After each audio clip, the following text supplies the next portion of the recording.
다음 중 단 하나라도 해당된다면 이번 영상을 꼭 주목해주세요. 뼈가 시리다, 눈이 침침하다, 볼일을 시원하게 보지 못한다, 혈압이 불안정하다. 걱정하지 마세요. 이 영상 하나로 4가지 걱정 모두 깔끔하게 날려버리게 될 겁니다. 영상을 끝까지 시청해주시면 중노년층이 고사리를 꼭 챙겨 먹어야 하는 이유와 고사리와 함께 먹으면 독이 되는 음식과 고사리와 함께 먹으면 보약이 되는 음식에 대해 모두 알려드리겠습니다. 안녕하세요. 건강한 굴레입니다. 여러분의 일상에 건강한 굴레를 만들어드리기 위한 알찬 정보만을 찾아서 차곡차곡 전달드리겠습니다. 잊지 말고 구독과 좋아요, 알람 설정 부탁드립니다.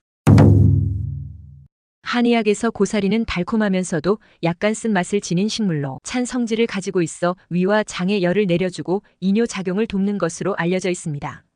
고사리의 뿌리는 해열, 이뇨, 설사, 황달, 대하증 치료에 사용되며 뿌리와 줄기를 말려 만든 가루는 기생충 감염에 효과가 있다고 전해집니다. 흥미롭게도 아메리카 인디언들은 기관지염 치료를 위해 생고사리를 섭취하기도 했습니다. 하지만 생고사리를 섭취할 때 주의해야 할 점이 있습니다. 익히지 않은 고사리에는 티아미나제라는 효소가 다량 포함되어 있어 비타민 B1을 분해합니다. 이 효소가 과도하게 섭취될 경우 비타민 B1 결핍증인 각기병에 걸릴 위험이 있습니다. 더욱이 고사리에는 발암성 물질로 추정되는 프타킬로사이드가 포함되어 있습니다.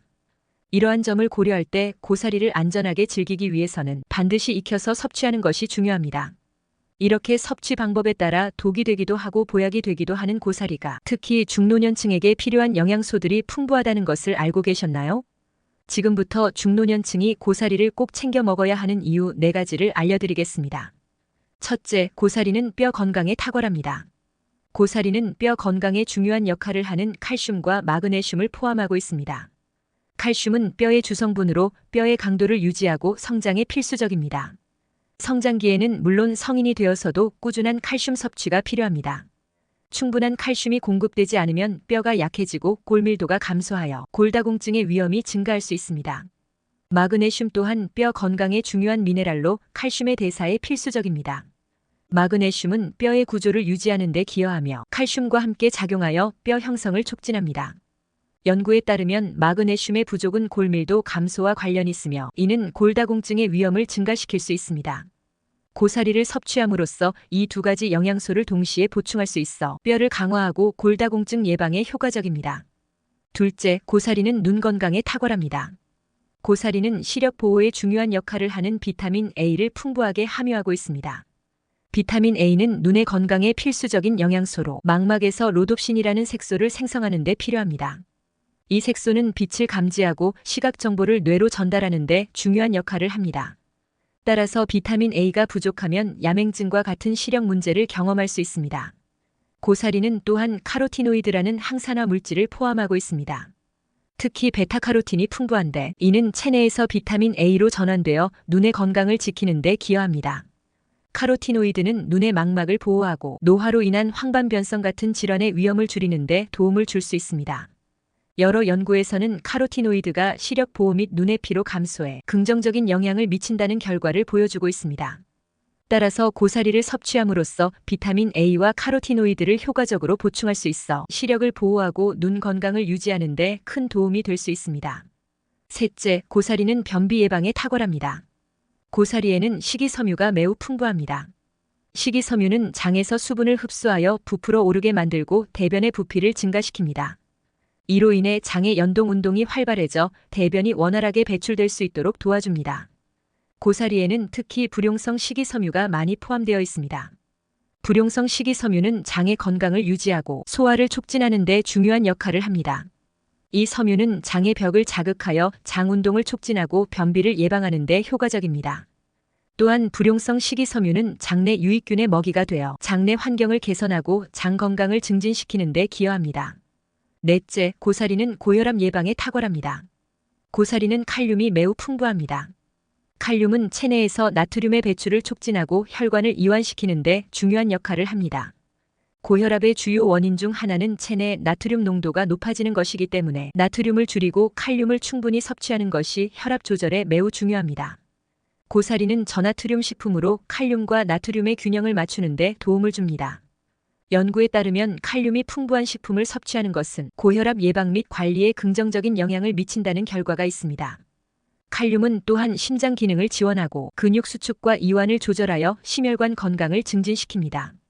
또한 고사리는 저칼로리 식품으로 건강한 체중 유지를 돕고 비만으로 인한 고혈압 위험을 줄이는 데 기여할 수 있습니다.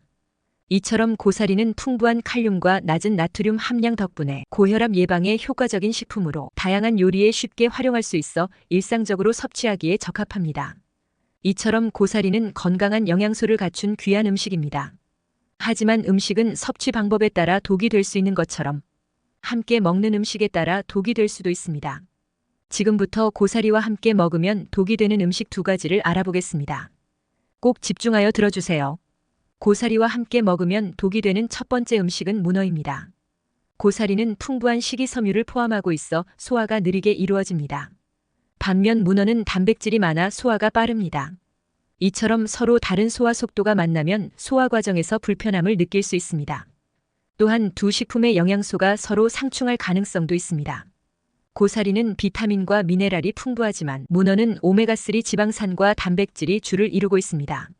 이들이 동시에 섭취될 경우 서로의 영양소 흡수가 방해받아 최적의 영양 섭취가 어려워질 수 있습니다. 특히 비타민과 미네랄의 흡수는 위의 산성도에 크게 의존하기 때문에 pH 변화가 흡수 효율을 저할 수 있습니다. 환경적인 측면에서도 주의가 필요합니다. 고사리는 특정 환경에서 중금속이나 독소를 축적할 수 있는 식물입니다. 문어 역시 해양에서 자생하기 때문에 오염물질을 포함할 수 있습니다. 2가지를 함께 섭취하면 체내에 유해물질이 축적될 위험이 커질 수 있습니다. 고사리와 함께 먹으면 독이 되는 2번째 음식은 감귤류입니다. 감귤류는 산성이 강한 과일로 비타민 C와 같은 유기산을 많이 포함하고 있습니다. 이러한 산성 성분은 위액의 pH를 낮추고 소화 과정에서 위장에 자극을 줄 수 있습니다. 고사리는 섬유소가 풍부한 식품으로 섬유소는 소화가 느리게 이루어지도록 합니다. 이러한 고사리를 소화하려면 시간이 필요하고 위장에서는 복잡한 소화 과정을 거쳐야 합니다. 그런데 감귤류의 산성이 함께 들어가면 위장에서는 2가지 서로 다른 성분에 대한 소화 효소를 분비해야 하므로 소화 과정이 복잡해질 수 있습니다. 특히 감귤류의 산도가 위산과 결합하면 위장의 산도가 더 높아져 소화기관에 부담을 줄 수 있습니다. 이는 위장에 자극을 주어 소화불량이나 복통을 유발할 가능성이 있습니다. 또한 고사리가 가진 영양소가 감귤류의 산성과 만나면서 서로의 흡수를 방해할 수 있는데 이는 영양소의 효과적인 이용을 저해하여 건강에 부정적인 영향을 미칠 수 있습니다. 결국 고사리와 감귤류를 함께 섭취할 경우 소화 과정에서의 복잡한 반응과 영양소 흡수 저해 등의 문제로 인해 위장에 부담이 가해질 수 있습니다. 이러한 점에서 두 식품의 조합은 피하는 것이 좋습니다. 지금까지 정보가 도움이 되셨다면 주변 분들에게도 널리 알려주세요. 구독과 좋아요도 큰 힘이 됩니다. 고사리와 함께 먹으면 독이 되는 음식을 알아보았는데요. 반대로 고사리의 영양소를 더욱더 풍부하게 섭취할 수 있도록 함께 먹으면 보약이 되는 음식은 무엇이 있을까요? 고사리와 함께 먹으면 보약이 되는 첫 번째 음식은 돼지고기입니다. 고사리는 철분이 풍부한 채소로 특히 비타민C가 부족한 특징이 있습니다. 철분은 신체가 산소를 운반하고 에너지를 생산하는 데 필수적인 미네랄입니다. 하지만 철분의 흡수율은 비타민C와 함께 섭취했을 때 더욱 높아집니다. 따라서 고사리만으로는 철분 흡수에 한계가 있을 수 있습니다. 여기서 돼지고기의 역할이 중요해집니다. 돼지고기는 단백질과 비타민 B군이 풍부한 식품으로 이러한 영양소들은 고사리의 철분과 함께 섭취될 때 서로의 흡수를 도와주는 효과가 있습니다. 특히 비타민 B군은 에너지 대사에 중요한 역할을 하며 신진 대사를 촉진하는 데 도움을 줍니다. 돼지고기 속의 단백질은 근육 성장과 회복에 필수적이며 고사리와 함께 먹음으로써 영양소의 균형을 맞출 수 있습니다. 이처럼 고사리와 돼지고기의 조합은 서로의 영양소를 보완하며 균형 잡힌 식사를 가능하게 합니다. 고사리와 함께 먹으면 보약이 되는 2번째 음식은 마늘입니다. 고사리와 마늘을 함께 요리하면 이 두 식품의 영양소가 상호 보완적인 효과를 발휘합니다. 고사리는 비타민과 미네랄이 풍부한 채소로 특히 철분과 섬유소가 많습니다. 이와 함께 마늘의 항산화 성분이 더해지면 영양가가 더욱 높아지고 건강에 긍정적인 영향을 미칠 수 있습니다. 마늘의 강한 풍미는 고사리의 부드러운 맛과 잘 어우러져 요리의 맛을 한층 풍부하게 만들어줍니다. 또한 마늘은 소화효소의 분비를 촉진하여 소화력을 높이는 데도 도움이 됩니다. 고사리와 함께 조리할 경우 2가지 식품이 소화 과정에서 상호작용하여 더욱 효율적으로 영양소를 흡수할 수 있게 됩니다. 이처럼 마늘과 고사리의 조합은 건강과 맛 모두에서 긍정적인 시너지를 발휘하여 더욱 균형 잡힌 식사를 즐길 수 있도록 도와줍니다. 고사리와 함께 먹으면 보약이 되는 세 번째 음식은 간장입니다. 고사리의 섬유소는 소화가 느리게 이루어질 수 있는 특성을 가지고 있습니다. 이와 함께 간장을 더하면 간장의 나트륨과 발효 과정에서 생성된 유익한 성분들이 고사리의 섬유소와 상호작용하여 소화 과정에서 긍정적인 효과를 가져옵니다. 간장은 발효식품으로 발효 과정에서 생성된 다양한 유익한 성분들은 장내 유익균의 성장을 촉진하고 소화를 돕는 역할을 합니다. 이러한 성분들은 고사리의 섬유소와 결합하여 소화 효율을 높이고 영양소의 흡수를 촉진합니다. 나트륨은 고사리의 풍미를 더욱 강조해 주어 음식의 맛을 풍부하게 만들어주는 동시에 섬유소의 소화 과정에서 나트륨이 수분을 유지하는 데 도움을 줄 수 있습니다. 또한 간장의 존재는 고사리의 비타민과 미네랄의 흡수를 더욱 용이하게 만들어줍니다. 간장이 고사리의 맛을 향상시킬 뿐만 아니라 두 식품이 함께 조리될 때 서로의 영양소가 보완적으로 작용하여 더욱 균형 잡힌 영양 섭취를 가능하게 합니다. 이러한 조합은 단순히 맛을 더하는 것 이상의 효과를 가져오며 영양학적으로도 시너지를 이루는 좋은 예시라고 할 수 있습니다.